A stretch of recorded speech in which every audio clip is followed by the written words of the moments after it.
السلام علیکم، S M news کے ساتھ میں ہوں احمد ندیم۔ خبروں کا سلسلہ بڑھاتے ہوئے خبر شامل کرتے ہیں کراچی سے۔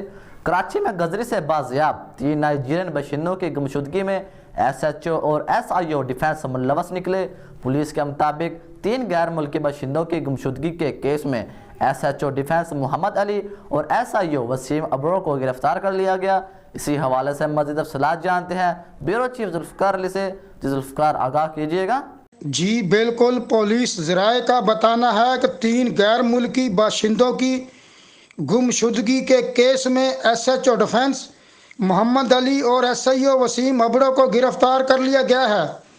ایس ایس پی کا کہنا ہے کہ تینوں باشندوں کو اغوا کر لیا گیا تھا، جنہیں گزری سے 14 نومبر 2020 کو بازیاب کرایا گیا اور ڈیفنس پولیس کے حوالے کیا گیا۔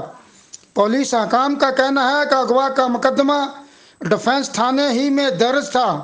پولیس نے غیر ملکی باشندوں کو سوارت خانے کے حوالے کرنے کی بجائے دلبر نامی شخص کے حوالے کر دیا، جس کے بعد سے وہ لاپتہ ہیں۔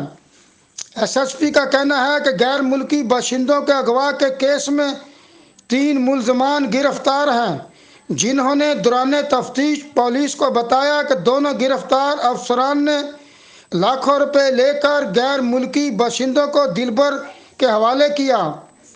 پولیس کا بتانا ہے کہ دلبر کا تعلق شکارپور سے ہے، جو ذمہ دار ہے۔ اس معاملے کی تحقیقات کے لیے کراچی پولیس چیف نے اعلیٰ سطح کی کمیٹی بنائی تھی اور اس کمیٹی کی تفتیش میں ہی یہ معاملہ سامنے آیا ہے۔ جی بہت شکریہ ذوالفقار، تفصیلات سے آگاہ کرنے کے لیے۔